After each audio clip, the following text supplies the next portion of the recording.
Oke, bismillahirrahmanirrahim. Assalamualaikum warahmatullahi wabarakatuh. Terima kasih.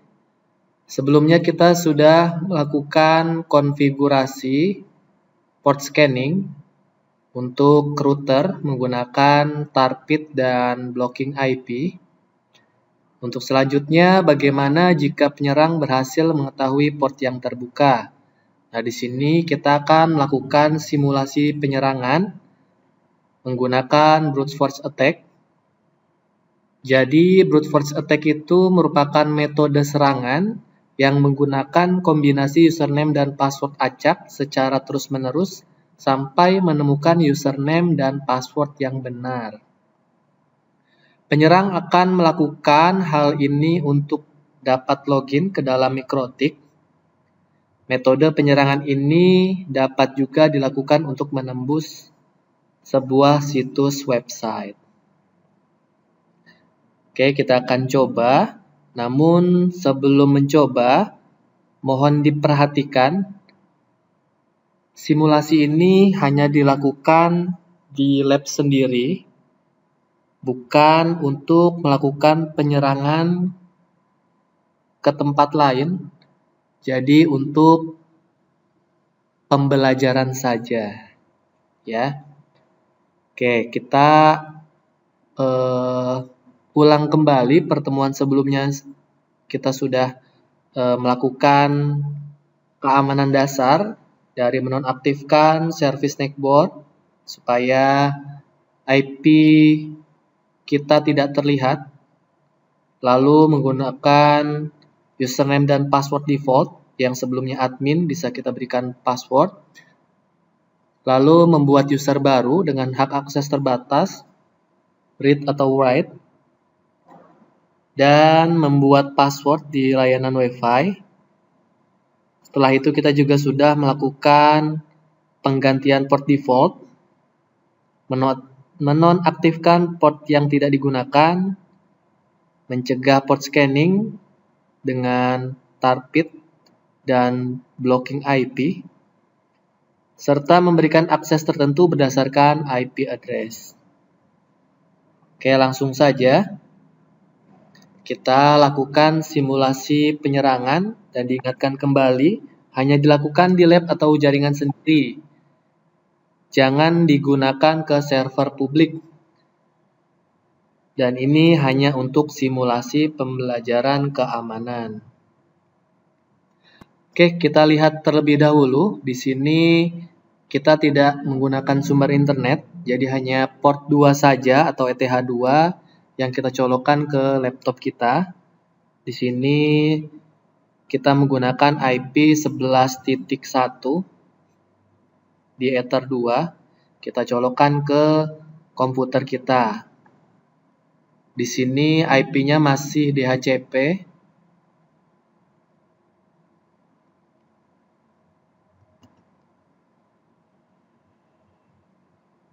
IP kita 254.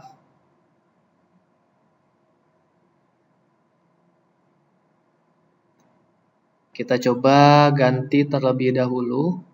IP DHCP kita berubah menjadi statik.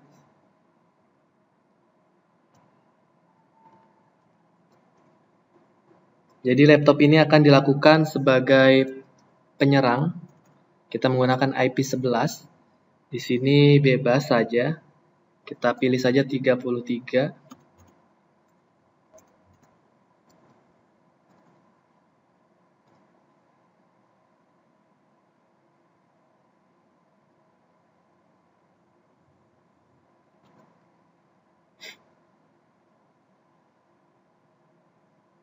Oke, sudah berganti jadi 11.33. Karena kita akan melakukan simulasi benar-benar terserang, kalian bisa mengikuti apa yang saya praktekkan. Oke, di sini port SSH kita rubah saja menjadi 2222. Lalu winbox-nya kita rubah saja 1257. Ya, jadi port SSH dan winbox boleh kalian ikuti seperti ini. Lalu kita akan membuat user baru. Kita beri saja namanya netadmin. Dan dia memiliki akses keseluruhan. Full. Passwordnya default saja. Kita menggunakan password yang tidak aman. Karena kita akan melakukan simulasi yang benar-benar terserang. Oke, jika sudah, kita buka Nmap-nya untuk melakukan scanning.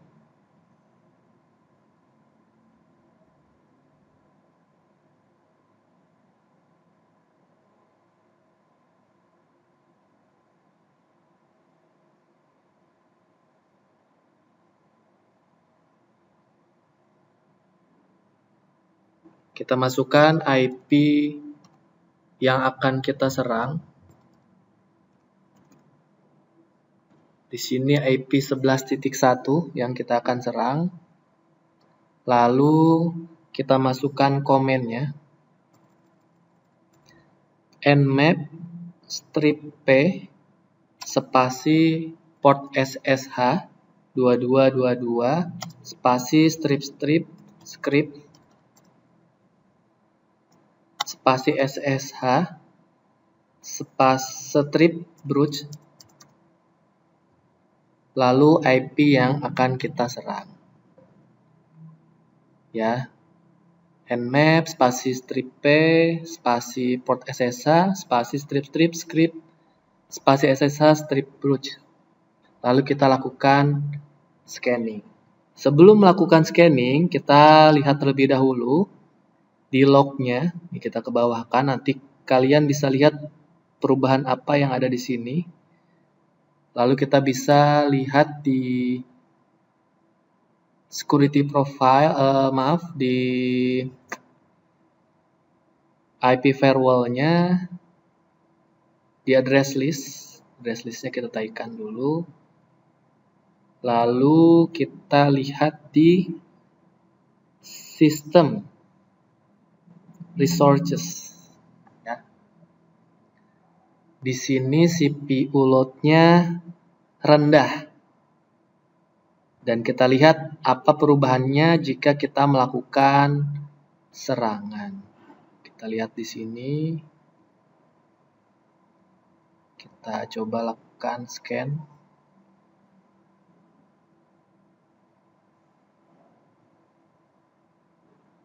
Oke. Tiba-tiba di sini CPU load-nya langsung tinggi mencapai 100%. Yang menandakan bahwa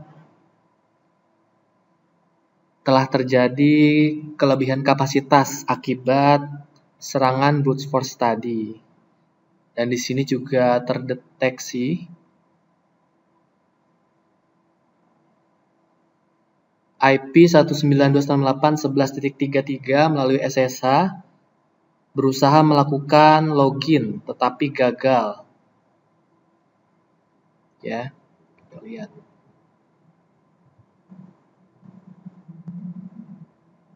Kita tunggu sampai dengan proses scanningnya selesai. Nah, di sini terlihat username dan password yang dimunculkan. Jadi brute force attack itu melakukan login berulang kali menggunakan username dan password.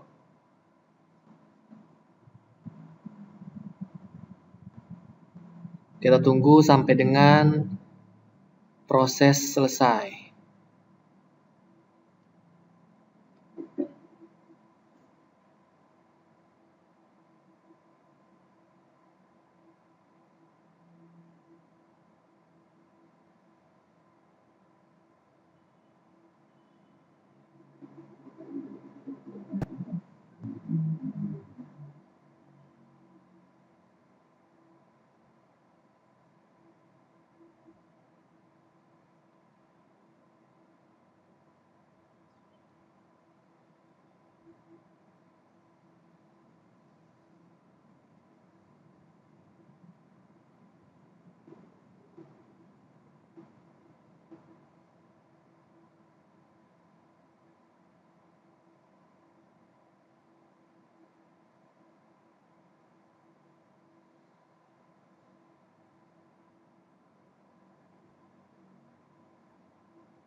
Oke, di sini masih scanning, masih terus menyerang.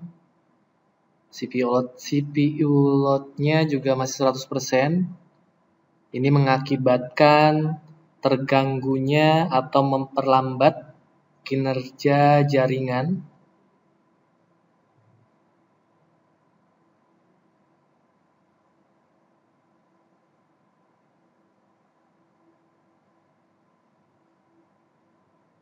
Akibat serangan brute force attack tersebut.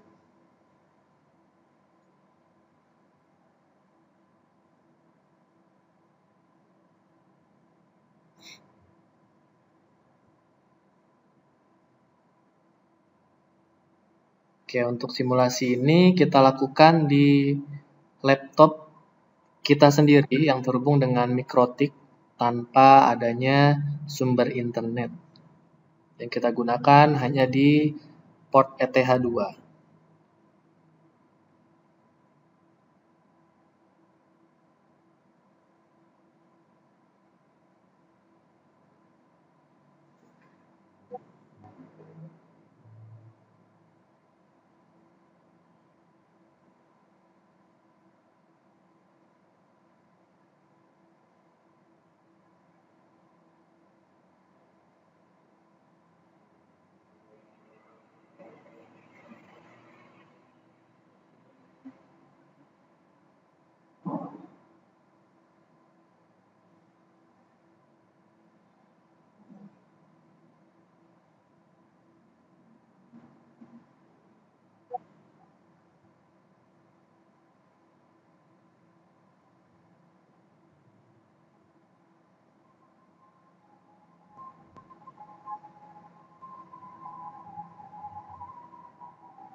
Oke, di sini terlihat setelah proses scan berhasil menemukan port SSH dengan port 2222 menggunakan username netadmin dengan password 123456 berhasil ditemukan.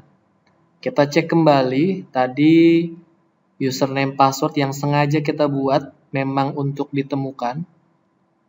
Ya, di sini netadmin. Ya, netadmin passwordnya memang 123456. Ini pasti ditemukan. Sehingga di saat kalian membuat username atau password, terutama di password, untuk membuat huruf besar, huruf kecil, gabungan huruf angka dan simbol agar password yang kalian gunakan itu aman. Nah, gimana caranya jika kita menghindari brute force attack ini? Jadi ada 3 tahapan deteksi. Cara ini mirip seperti saat untuk mencegah port scanning. Ya. Jadi kita akan melakukan terlebih dahulu. Kita akan membuat IP yang kita cegah. Kita buat terlebih dahulu di sini.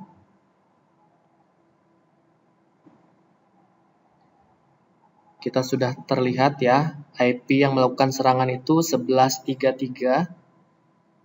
Kita buka di IP firewall, kita buat filter rules-nya. Dan untuk target serta drop bisa kalian disable terlebih dahulu. Oke, langkah pertama kita tambahkan dulu filter rules-nya. Di sini general, kita pilih input chain-nya.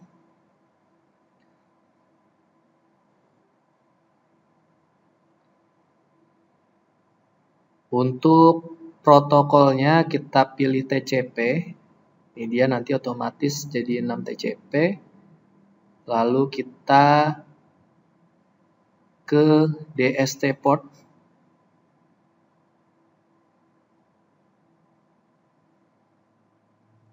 Di sini DST portnya kita masukkan port 2222.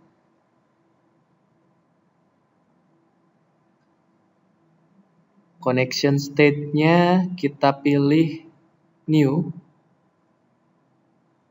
Ya, seperti ini kalian masukkan terlebih dahulu.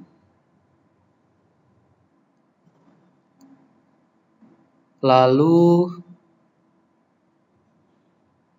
di action kita pilih add src to address list.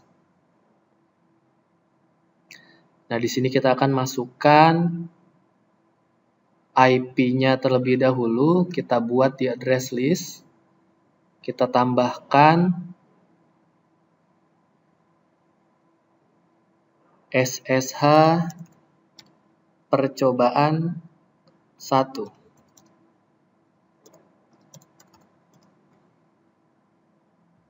Kita masukkan IP-nya 192.168.11. Kita masukkan IP yang ini 1133. Kita oke. Lalu kita pilih di sini SSH percobaan 1.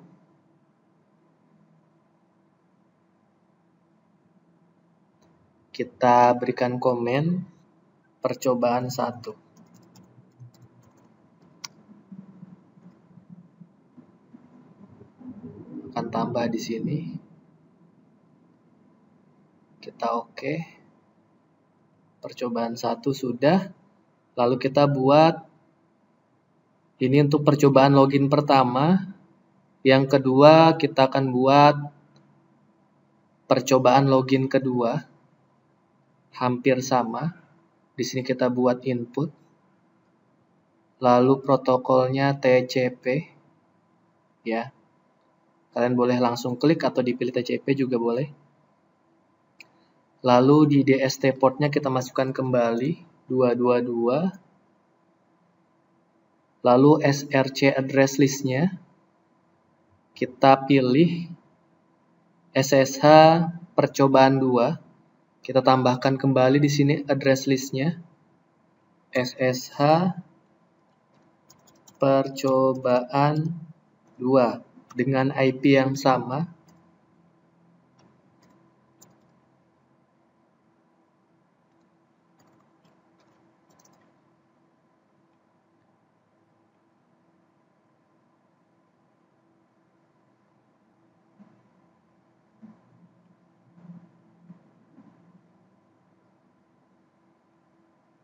Oh, maaf, kita pilih dulu di sini SSH percobaan 1. Lalu di actionnya kita pilih add src to address list. Baru di sini kita pilih yang kedua, SSH percobaan kedua. Di sini boleh diketikkan 5 menit.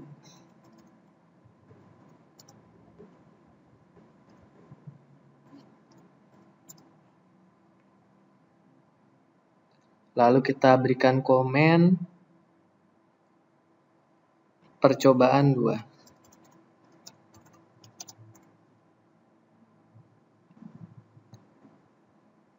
Oke. Sudah. Selanjutnya kita buat lagi filter rules yang ketiga. Di sini masih input. Kita pilih TCP di sini, lalu DST portnya masih sama. SRC address listnya kita pilih yang percobaan 2. Lalu actionnya add src to address list. Nah, di sini kita akan bikin atau membuat kembali dengan nama blacklist.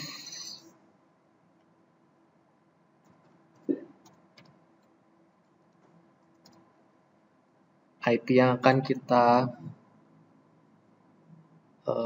blok 192.168.11.33.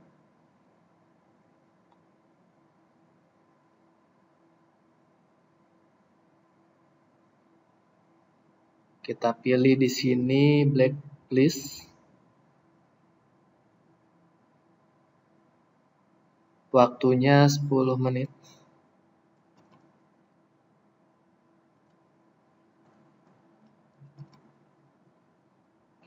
Kita berikan komen blacklist.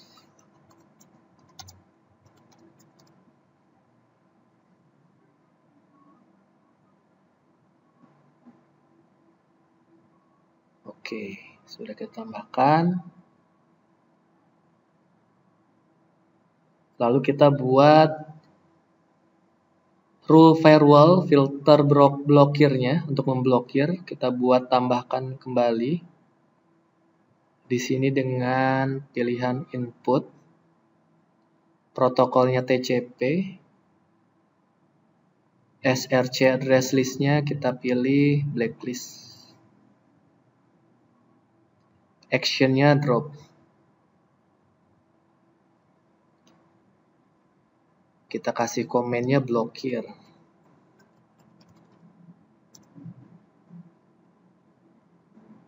Oke. Ya, seperti ini. Lalu kita akan melakukan serangan kembali menggunakan nmap dengan perintah yang sama seperti sebelumnya.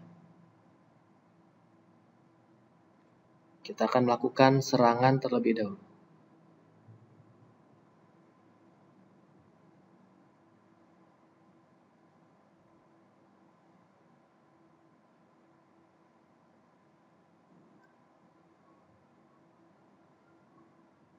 Oke, hasilnya seperti ini, ya.